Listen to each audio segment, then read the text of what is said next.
ny mofinaina isan'andro atolotry ny mpitandrina rakotina valina maoly.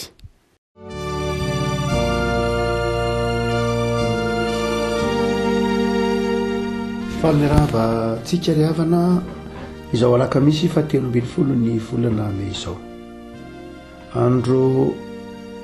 fiakarana anio ry havana na maromarona koa atsiarovana ny akaran'i Jesosy tany an-danitra. Dia fiakaran'i Jesosy tany an-danitra fotoam-pifaliana manokana eo amin'ny fiangonana. Mahazanantsika ato anatin'ny fiangonam-potatena rehefa andro fiakarana tahak'izao dia fotoam-pifaliana ka dia marina amin'ny fiaraha-mivavaka sy fiarahana mitsangatsangana zany. Nandritry ny tamin'ny taona lasa sy tamin'ity taona ity zany dia tsy afaka nanao izay fiombonana izay isika, saingy tsy manafoana velively ny fanantenan'ny fiakarana na ny fifaliana isika ao amin'ny fanahy isika, fa dia miarahabantsika ry havana tratro zany andro fiakarana izany. Ny mofinaina valahatra antsika anio dia ny bokin'ny asan'ny apôstôly toko voalohany mitantarany ny akaran'i Jesosy tany an-danitra. Asan'ny apôstôly toko voalohany 9 ka hatramin'ny 1:20 amin'ny anaran'i Jesosy. Koa zay tafangana teo dia nanontany an'i Jesosy hoe: Tompoko, amin'izao va no ampidino ny fanjakana ho amin'ny Israely, fa hoy izy, tsy anareo no alala ny andro na ny fotoana izay efa notendreny ray amin'ny fahefany any, fa azo hery ianareo amin'ny latsahan'ny fanamasina aminareo. Ary vavolombeloko any Jerosalema sy eran'ny Jodea sy Samaria ary hatramin'ny farany tany. Ary rehefa nilaza izany Jesosy dia nakarina izy, raha mbola nijery izy ireo, ary nisy rahona nitondra azy ka tsy hitany masony intsony izy. Ary raha mbola nandinika lanitra izy ireo tamin'ny nandehanan'i Jesosy, indreo nisy roalahy teo anilany niakanjo fotsy izay nanao hoe: ry lehilahy Galileana, nanahoana no mijanona eto mijery ny lanitra ianareo? Iny Jesosy izay navakarina niara taminareo any an-danitra iny dia mbola ho avy tahaka ny nahitanareo azy niakatra ho any an-danitra. Ray masino manamasinana amin'ny fahamarinana ny teninao fahamarinana. Amen. Somary ataontsika hoe fetim-piangonana izay tsy dia tena navesa-danja loatra ny fiheveran'ny fiangonana azy ny andro fiakarana. Ny krismasy dia fotoan-dehibe tokoa vatantsika izany, nanomboka ny taonjato fahaefatra. Nanomboka ny taonjato fahaefatra no nankalazan'ny mpino ny fotoanan'ny fahaterahan'ny tompo, fahatongavan'ny nofon'ny tompo. Rarin'zitsy ny fotoan-dehibe tokoa zany. Fa ny tena fotoan-dehibe izay talohan'ny krismasy dia ny paska. Ny vanim-potoanan'ny antikité moa tsy dia tena nanao zava-dehibe ny anniversaire loatra. Tamin'ny vanim-potoanan'ny antikité dia ny fahafatesana no lehibe noho ny fahaterahana. Tena fahafatesana, tena fotoam-pifaliana no ny antony maro samihafa, antony ara-pinoana indrindrindrindra. Ny fotoam-pahaterahana dia teo ihany, fa vao isika tamin'ny andron'ny Kristy mihitsy, tamin'ny taonjato fahaefatra no nanomboka ny potra-tsikelikely no fanaovanao zava-dehibe ny fahaterahana. Ary dia hotsika hoe ny paska izay fahatsiarovana ny fahafatesan'ny tompo, ary no tsindrin'ny fahatsiarovana ny fitsakanan'ny tompo tamin'ny maty. Ireo ny paska ho Paoly dia fotoana izay azo lazaina ho niorenan'ny fivavahana kristianina mihitsy. Dia ireo fotoana roa ireo ary no azo lazaina hoe tena nanamarika ny taom-piangonana. Fa ateoriana kosa dia mipetraka ny anazo toerana ny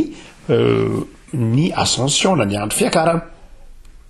Ny andro fiakarana dia ny anazo toerana ary ny anazava tsikelikely tamin'ny fiangonana, fa zava-dehibe ny toeran'ny andro fiakarana.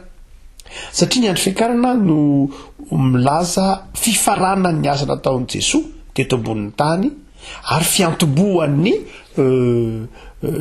asa fisorona vaovao izay ataony indray. Izy mipetraka eo an-tanana ankavanan'Andriamanitra izay manjaka sy miara-manjaka amin'Andriamanitra, ary indrindra mifona ho antsika eo amin'ny tanana ankavanan'Andriamanitra izay isehoan'ny fahatanterahana mampisorona be azy, mifona ho antsika. Ary eo an-tanana ankavanan'Andriamanitra izay isehoan'ny mpanjaka azy izay mitondra izao rehetra izao. Ary amin'ny anaran'ny Jesosy no andoliany ho alika rehetra, hoy ny filazan'ny Paoly azy ao amin'ny epistily. no zany dia tena zava-dehibe zany lay andro fiakarana fa tetezana mampitoy ny ao anatin'ny fahakalazantsika ny ascension ny andro fiakarana no mahatsiarovantsika fa Jesoa ao amin'i Jesoa no tetezana mampitoy ny fiainan-danitra sy ny fiainana tany. Jesoa no voaloham-bokatra nitsangana tamin'ny maty niakatra nakany an-danitra ary izay lalan'i Jesoa zay ny lalan'ny mpino rehetra. Hoy Paoly ao amin'ny Korintianina voalohany toko 20 hoe hitsangana amin'ny maty de hiakatra nakany an-danitra ary Jesoa ny santatra zay rehetra nodimandry. Ao anatin'ny ascension zany no ahatakaratsika ny fiainana mandrakizay zay lalana makany fiainana mandrakizay zay hotiaziny. Zava-dehibe ary lay ataontsika hoe andro fiakarana. Raha raha-potompinoana dia rariny sitsiny raha alalian'ny mpino mihitsy ny dikany hoe andro fiakarana fa nde tsy hijanona amin'ny lafina la-potompinoana isika satria ny pericopana antsika eto any de tena pericopana manokana mihitsy miresaka momba n'lay fitranan-javatra tamin'ny niakaran'i Jesoa tany an-danitra dia nde lafiny ataontsika hoe misioloantsika no na pratika aza no anazavantsika ity asan'ny apôstôly ity hoe fa inona kay no zavatra niova raha zava-dehibe ny andro fiakarana. Inona ny zavatra niova tamin'ny andro fiakarana dia na inona de mazava fa nisy zava-baovao zay noentiny ny andro fiakarana. Jesoa niakatra ny akany an-danitra de nisy zava-baovao ny filazany ary mpianatra de nitanaka teo anatrehany zany zava-baovao zany ka nyteneniny anjely manao hoe fa ino de ataonareo to mitonaka fotsiny mijery ny lanitra ianareo fa nga zay moa le afatra natao taminareo hoe mijanona eto de jereo ny lanitra. Misy afatra nytenenina taminareo misy zava-baovao nafana taminareo ary dia mba tsy hatonga atsika ataontsika hoe hitonaka fotsiny eo ampibanjinana ny lanitra ka tsy andray andraikitra satria indray misy pino mandrakitiny androany dia mitonaka mijery ny lanitra izy ka mietrehitra fa ilanitra io de tsy azo ny takarina tsy azo ny hidirana fa ny ascension de tsy zay. Ny ascension de mifanohitra am'izay. Ny ascension de lay lanitra izay jerenao io dia efa nampidin'Andriamanitra io lay anjely. Aza mandany ny fotoanareo tsy any amin'ny fibanjirana ny lanitra ny zava-dehibe fa ny fiainana eto amin'ity zao tontolo zao ity fiainana ny lanitra eto amin'ity zao tontolo zao ity. Io tsika manao hoe mitondra zava-baovao mihitsy ary lay andro fiakarana. Farafahakeliny de reto zavatra asa atao efatra na dimy tsy maninona izay azontsika atao hoe evi-baovao no entiny ny andro fiakarana ka mba mahatonga ny mpino tsy eritreritreritra manao hoe tsy azo takarina ny lanitra ny any an-danitra de any an-danitra ny eto an-tany de fahoriana tsy zay loatra. Dia ny voalohany ary de zao ny ascension de midika mamaky tsara ny andininy io tsika dia ny andro fiakarana de midika iraka vaovao iraka midika fanirahana zany vaovao. Nahoana ny vaovao Jesoa de ndray maka de niteny amafisiny Matthieu 20:20 hoy Jesoa manao hoe efa nomenany fa efa rehetra an-danitra sy ety tany de mandehana nareo makany amin'izao tontolo zao andehana any amin'izao tontolo zao izay fanirahana vaovao zay de niariary tamin'ny ascension. Fanirahana iraka vaovao tsy iraka tsy nahazatra ny ataontsika hoe ny taranaki Abrahama zany. Ny taranaki Abrahama de nampanantenaina hoe ho fitahiana ho an'ny firenena rehetra fa ao amin'ny ascension ao amin'ny Jesosy Kristy tompo eo amin'ny fotoana akaran'ny tompo io ny fahatanterahana zay teny zay hoe mandehana any amin'izao tontolo zao ianareo. Ny judaïsme ny atsapatsika zany fa tena samy hafa lay izy. Ny judaïsme na ny vavahana jiosy dia ny olona no manatona ny tempoly, ny olona no manatona n'Andriamanitra. Raha zay no azo ilazana azy hoe raha atao hoe ivon'ny fivavahana jiosy ny tempoly dia ny olona no manatona ny tempoly. Hitatsika amin'ny tonkirany Isaia zany, hitatsika amin'ny tonkirany Salamo zany ny hoe ny olona no manatona ny tempoly. Zany hoe ny olona no miala amin'ny toerana misy azy de manatona ny tempoly manatona n'Andriamanitra ary izay ilay ataontsika hoe mouvement centripète zany hoe ny vavahana jiosy de zao ny olona no tao manatona ny mazava ny olona zany no tao manatona ny mazava ny olona no tao manatona an'Andriamanitra ny olona no tao manatona ny tempoly fa ny tenin' Jesosy eto de zao fanohitra am'izay hoy Jesosy manao hoe ianareo indray no manatona izao tontolo zao tsy izao tontolo zao tsony no atsonareo manatona anareo kopahanareo manao hoe aviety fa ianareo no mitondra ny fahazavanany amin'izao tontolo zao tsy ny olona no manatona ny mazava fa ianareo no mazava mandeha manatona izao tontolo zao zay lay ataontsika hoe ascension lay andro fiakarana zany de zao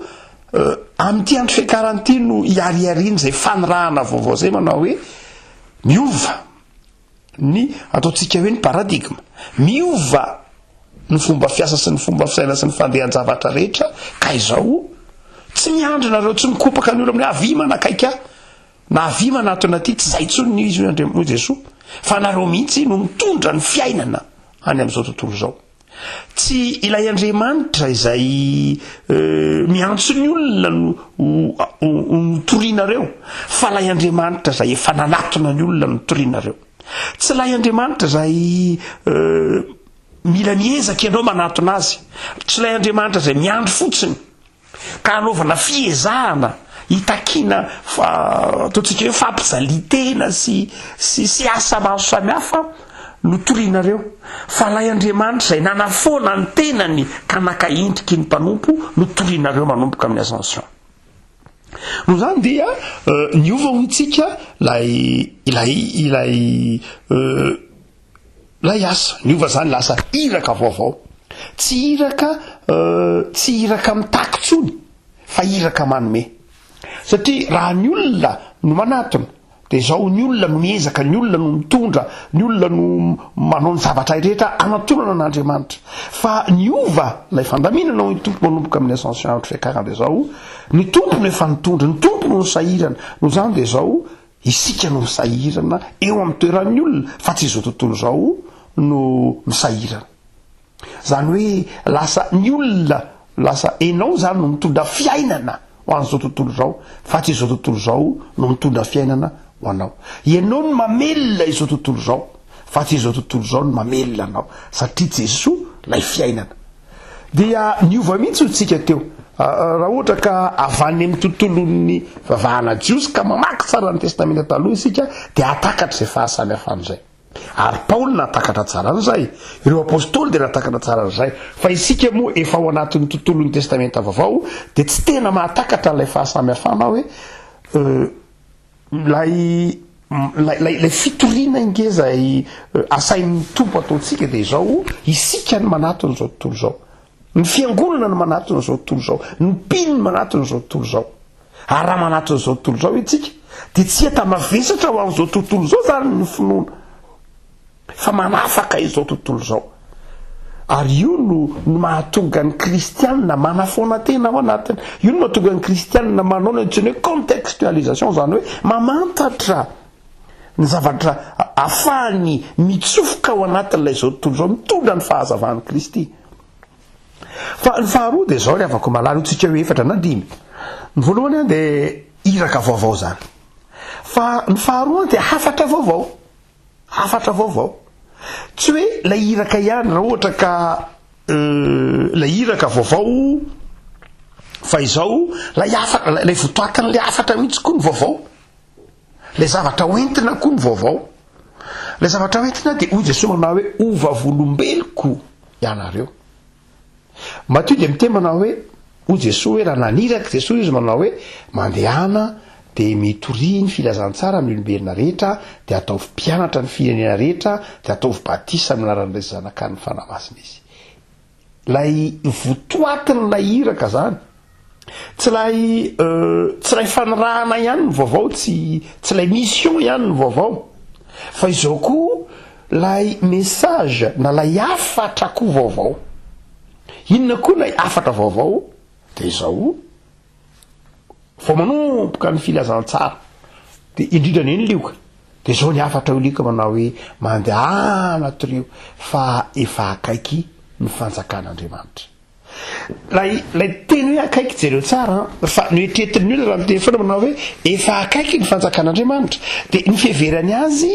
ilay fanjakan'Andriamanitra ho avy lay Jesosy le fitsaran'Andriamanitra iny zany eo fa le hoe le fanjakan'Andriamanitra taloha lavitra be anao fa hoe efa akaiky zany hoe efa mby mihitsy aza le fanjakan'Andriamanitra efa manjaka Andriamanitra efa mitondra Andriamanitra efa eo aminao Andriamanitra da natrio fa efa Andriamanitra zao no mitondra efa Andriamanitra zao no manjaka amin'ny alalan'i Jesosy. Tsisy evy ny hiratsika ao amin'ny asa hira 7:70 ry Jesosy mpanjaka malaza tsisy evy ny hiratsika raha tsy resy lahatra isika fa Jesosy ny mpanjaka. Tsisy evy ny fahatakaratsika ny ataontsika hoe ny alahadin'ny sampandrofy ny tenena namakina n'iny manao hoe rehefa namaka ny Jerosalema ny Jesosy de nioraka ny olona hoe hosana ho any zanaky Davida Jesosy mpanjaka zany hoe ninninona lazaina de ny filazantsara manazava fa Jesosy ny mpanjaka hafatra vaovao zany tsy Kaisara ny mpanjaka tsy Heroda ny mpanjaka iza ny mpanjaka anao eto amin'ity zao tontolo zao ty iza no mpitondra anao eto amin'ity zao tontolo zao ty ho an'ny mpino zany de zao Jesosy ny mpanjaka ary olana io angeny na tonga kristianina ninjeny satria ny kristianina manao hoe tsy ianao ngery Kaisara ny mpanjaka anay ianao de filoha ianao filohan'ny repoblika ve sa mpanjakan'izao tontolo zao anao sa mpitondra sa inona fa tsy ianao ange mpanjaka anay Andriamanitra mpanjaka anay Jesosy mpanjaka anay tsy azony mpitonga Kaisara tamin'izany fotoana zany ohatra tsy ahoana ianao tsy anaiky ny fanjakako fa ny tiana tenenina de zao manao hoe efa Jesosy zao ny manjaka diany hoe efa akaiky ny fanjakan'Andriamanitra tonga ny Pentecoste tonga ny andro fiakarana de zao efa tonga aminareo ny fanjakan'Andriamanitra etriny zay ny toloteniny Jaona no zany de avako malala de zao hafatra vaovao zany no etitsika hafatra vaovao ny andro fiakarana de hoy Jesosy mandeha aninareo vavolombeloko any amin'izao tontolo zao io de ambarao andro fa voavelany eliky ny olona mandeha anambarao any afatra hoe mifankatiava tahaka ny fifankatiavany prala mififankatiava mifamela eliky anareo mandeha anambarao didy vaovao no meko anareo de mba ifankatiava anareo tsy ny maso solony maso tsony no afatra oetinareo tsy nify solony nify tsony ny afatra oetinareo fa zao tiavina de ny fahavalonareo ary hafatra vaovao no entin'ny andro fiakarana zany hoe rehefa niakaraka ny an-danitra de so de nampatsiaro zay tandremy tsara lay zavatra nampianariko anareo no ampianarinareo didy vaovao ny fitiavan'Andriamanitra de antana ambarao zao efa Jesosy zao ny mpanjaka zany hoe izy no mibaiky ny fiainantsika zay tiany Jesosy natao faharoa zay rehavako malala hotsika manao hoe zava-dehibe kay toeran'ny andro fiakarana fa tsy hoe asa missiona vaovao mission vaovao tsy hoe afatra vaovao fotsiny fa izao koa fahatelo de izao koa rehavana malala fitaovam-piasana vaovao fitaovam-piasana vaovao ny fitaovam-piasana zay mety ho nampiasain'ny olona ataontsika hoe nampiasain'ny tompo tamin'ny talohan'ny nahatongavany ty am'izao tontolo zao dehibe tao ny fomba mpivavahana isan-karazany to amin'ny tempolo zava-dehibe reny ny fazavana zao ny levitikosy zao ny fomba mpivavahana reo rite cérémonie isan-karazany ny tempoly zay toeram-pitezana toeram-panambeazana ny fitaovana isan-karazany ny fomba ao anatin'ny sokotramasiny de atsika zany ny lalàna reo fanazavana ny lalàna isan-karazany telo ambin'ny folo sy eninjato ny soratra ny tantara zany rehetrany de fitaovana noentina ny taiza fa hoy Jesosy zao azo hery anareo amin'ny ratsahan'ny fanamasana inona lay fitaovana vaovao inona lay fitaovana vaovao de zao ny fanamasina ny fanamasina. Hery vaovao no entina izay miatrika lay asa vaovao zay omen'ny tompo, lay afatra vaovao na votoka afatra vaovao zay omen'ny tompo, de mitaky inona, mitaky herim-panahy vaovao, mitaky fitaovana vaovao, mitaky loharano vaovao, de ny fanamasina. Ny andro fiakarana ny tenenan'ny tompo am'izay manao hoe azo hery ianareo, de ny fanamasina. Tsy ilaina akory lo zavatra be dehibe ny tenenindreo, fa aloka ihany reo, fa ny tena zava-dehibe hoentina reo manatanteraka ilay mission na lay asa mpanaovana vaovao anareo am'izao andro fiakaran'izao. Tsy ny hoentinareo mitory ilay mahavavolombelona anareo de zao ny herin'Andriamanitra miankina-nareo. Fa ga moa tsy niakina tamin'ny herin'Andriamanitra ny mpanora-dalàna sy ny fariseo sy ny jiosy talohany ny mpaminany talohana tongavan'i Jesosy. Eny tokoa niakina tamin'ny herin'Andriamanitra izy fa notsongaina. Tsy ny olona rehetra ny mpaminany, tsy ny olona rehetra ny mpisorona, tsy ny olona rehetra no mpanjaka. Fa zao rehefa narotsaka ny tompo ny fanamasina mpanantenany de zao ho an'ny olona rehetra zany. Raha tsy ny rehetra no nitoro ny volazany tsara amin'izao tontolo zao de tsy vita fitohina volazany tsara atao amin'izao tontolo zao. 4 arivo taona aritsika zao, 4 arivo taontsika zao taorian'ny akaran'ny Kristy tany an-danitra. Firy ara ho ianao ny kristianina eto ambonin'ny tany, firy 4 arivo taona. Mbola tsy nahahenika izao tontolo zao isika, nefa efa nomen'ny tompontsika ny fanahiny, ary efa ny olona rehetra no nomena ny fanahy masina zay vita batisa rehetra. Afaka malala, raha tsy ny fanahy masina miandany miaraka sy manome herim-panahintsika, tsy vitatsika ny mahavavolombelona atsika, ary tsy tadiditsika akory ary ny afatra tenenitsika any am'izao tontolo zao. Mety ohatran'ilay nitolo de manana fitenena zay foana mandrakariva hoe mitombona ve zany. Hoy nitolo manao hoe ny fatyalevina indray no adino. Mitombona ve zany hoe andevina ianao de efa tonga eny fasana sanatriva hoe ohatray aiza le fasana, aiza le faty adino. Ilazany nitolo fa ndraindray tena zava-dehibe mihitsy ndray adino. Fa misy fotoana ry havako malala tena adino ny fatyalevina, na tsy ara-baky teny aza, misy fotoana adino. Mbola tsy sendran'izany fa rehefa mitombotombo ny taona de ho hitanao fa mitombo am'izay mifanadinoana, indrindra am'izao asa rehefa natokantrano ny olo-dehibe de mahatsiaro an'izany hoe rehefa ivoaka ny trano de farafakely mitondra zavatra efitra na dimy de ngata didy le izy. Mivoaka ny trano anao tsy maintsy entinao ny kasy-bosy, mivoaka ny trano anao tsy maintsy entinao le solomaso anaovana, satria fa mahazo azo taona de mila solomaso ataona poketra na anaovana ny mpamakiteny na ohatra zany. Marainy andro zany de falohan-dalana trano de aiza le solomaso, aiza le kasy-bosy, aiza le laklean'ny fiara, aiza le telefona, aiza le firanako teo, zany hoe le baiboly teo alohan'ny ialana ny trano. Ho anay moa zany efa nahazo azo taona de tena mahita zany mihitsy hoe ndraindray efa tonga anaty fiarakidiva ohatray adino ndray le telefona, ndraindray efa eny an-dalana adino ndray le kasy-bosy fanampiny, kelikely teo ndray adino efa tonga ohatray adino ndray le solomaso. Isan'andro de mitady reo zavatra reo foana amin'ny akapobeny arakaraka vidibony ny taona tiana tenenina de mety ho adino. Ary de zao na dia lay afatra Kristy io azy mety ho adino reo tsy ho fanamasina. Tonga any am'izao tontolo zao ny tenanao, fa tonga ny teny manao hoe aniny eto am'izao tontolo zao moa raha tsy ny fanahy masina mampatsiaro anao hoe enao angeny raha any eto am'ty zao tontolo zao ty de izao ny antodianao eto am'ty zao tontolo zao ty fa be dehibe ny manadino. Tonga any am'izao tontolo zao izy fa adino ny lay afatra Jesosy. Zay le hoe fatyalevina indray no adino hoe aniny eto am'izao tontolo zao moa de lasa mamoky tena sy manao fiainana eto am'izao tontolo zao izy fa adino lay afatra.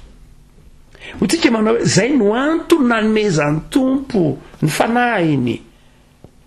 atonga atsika anaherim-panahy vaovao fitaovana vaovao nomen'ny tompo atsika zany zay tsy nanana tsy nampanatenaina efa nampanantena testamenta taloha fa ny olombitsy ny fanahy masina fa ny faefatra izay tena zava-dehibe koa le avako malala ny ova tao anatiny dia ny toetsaina vaovao ny toetsaina vaovao ina ny toetsaina vaovao dia ny fifankatiavana ny fifankatiavana rehefa tonga ny andro fiakarana de nyteny ny mpianatra manao hoe zao no izy tonga ve Jesosy le fotoana efa tonga ve le fotoana mba hamorinao ny Israely ndray zany hoe le fanontanian'ny mpianatra de fanontaniana talatala mihitsy de aloha tsorona mpianatra zany ina hita Jesosy niakarantany eo zany Jesosy eo tendrombohitra eo de eo am'izay zany mpianatra reto Galileany reto ry Petera ry Jona ry Jakoba eo zany metrapahatelo angamba am'izay tonga le fotoana amoriny Jesosy ny Israely rehetra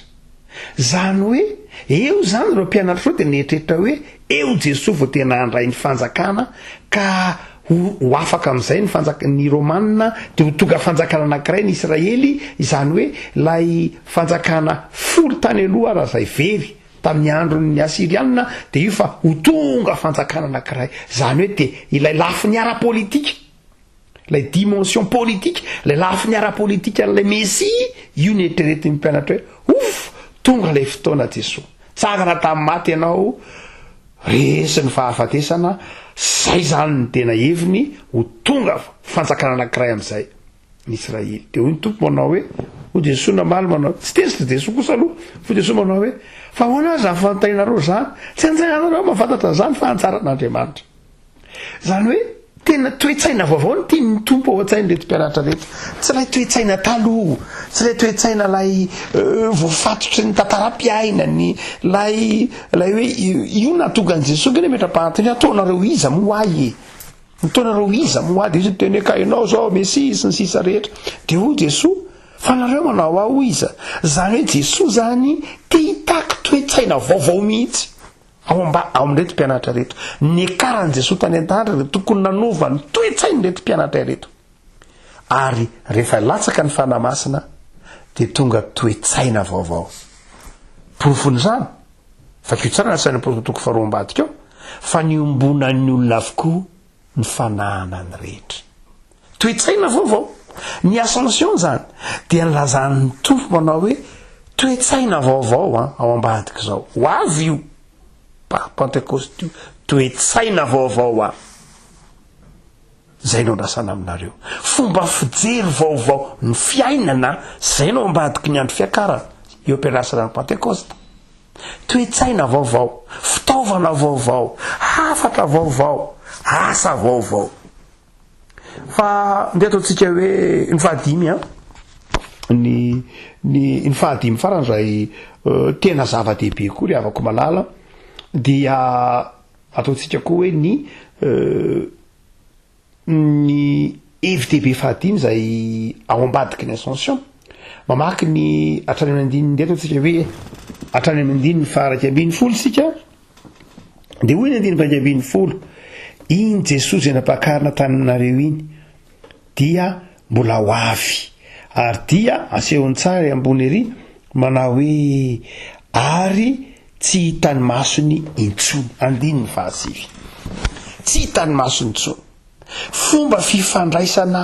vaovao am' Jesosy zany tsy hita mpianatra maso intsony fomba fifandraisana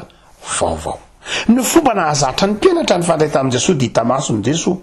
hitany isan'andro hitany hoe noana hitany hoe miresaka azony tsapay tanana manasa ny tongony mandray zavatra tahaka isan-karazany io hita olombelona fa hoe ny filazan'ny Lukas manao hoe amin'isany apôstôly manao hoe tsy hitany masony intsony zany hoe fifandraisana vaovao manomboka amin'ny ascension de zao fifandraisana vaovao ny fifandraisana am' Jesosy mifandray amina Jesosy tsy hita maso tsy azo tsapay tanana fa misy ary miaino sy mandre zay le izy ny fomba ifandraisantsika amin'i Jesosy zany dia tsy fomba fifandraisana hita maso itsony itsika mandre an' Jesosy mahatsapa manana fahatsapana satria misy fanahy masina atao anatintsika tsapatsika fa misy Jesosy manana ny fanahy masina fantatsika fa tsy azo tsapay tanana tsy ny tanatsika tsy ny masotsika tsy ny sofotsika no ahatsapatsika fa ny asan'ny fanahy masina no ahatsapatsika no ifandraisantsika amin'i Jesosy zay le fifandraisana vaovao zay mahatonga tompo miteny hoe tandreminareo a fa sao izy hiteny aminareo hoe ao anefitranao Jesosy mihidy ao izy de hoanareo ma izy hiteny aminareo manao hoe avy fariananare Jesosy de hoany fifandraisana vaovao zay no ambadiky ny andro fiakarana afaka malala zava-dehibe ara ny andro fiakarana engany ho takatritsika pino rehetra fa zavatra vaovao ny tiany tompenantsika eo ambadiky ny andro fiakarana de zava-dehibe vanim-potoana tsy afaka nankalaza tany am-piangonana sika noho ny antony maro samihafa fa zao manao meny ny tompo fotoana fahana manao zany ihany mandalo ho tia nefitrytsika noho ny Covid noho ny zavatsato isan-karazany fainoko fa zany toe-po vaovao zany de omeny ny tompo anao na tsy niangona aza tany am-piangonana azy sika de izao tadidio ara am'izao andro fiakarana ny 3 me zao fa tiany tompo mena asa vaovao ianao tiany tompo mena hafatra vaovao hitondra hafatra vaovao ianao ary omeny ny tompo erim-panahy vaovao ianao ampanantenain'ny tompo toetra vaovao ianao fifandraisana vaovao any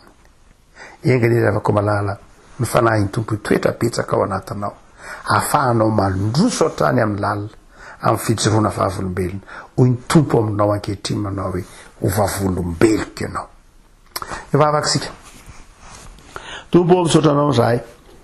noho ny amin'ny fahatsiarovanay amin'ity andro ity ny akaranao nakany an-danitra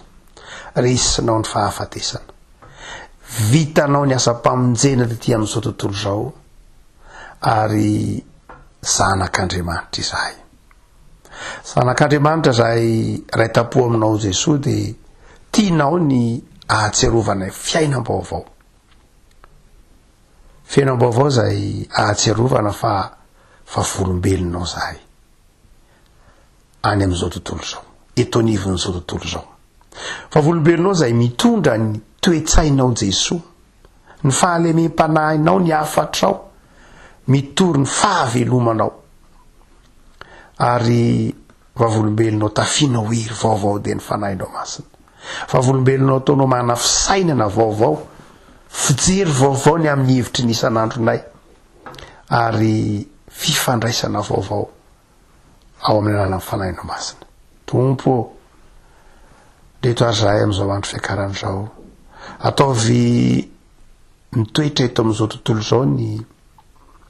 tongotray ahatsiarovanay ny dikan'ny isan'andronay ataovy mibanjina anao kosa ny masonay ahatsiarovanay ny asa miandrenay dia azavelanao hovariana azy zahay fa ataovy mahatsiaro may manararaotra ny fotoana ny toe-javatra ny zava-mitranga ny manodidina anay hitorinay hiasanay hanomponay ary ny fifaliany zay tianao toe-tsainay de misotra tompo fa afaka mametraka ny isan'andronay hatrany eo ambany fitainao zahay manao mivavaka izahay satria anao nanafatra ray mandrakariva hoe mivavaka aza mitsahatra de mivavaka ho an'ireo marary ho an'ireo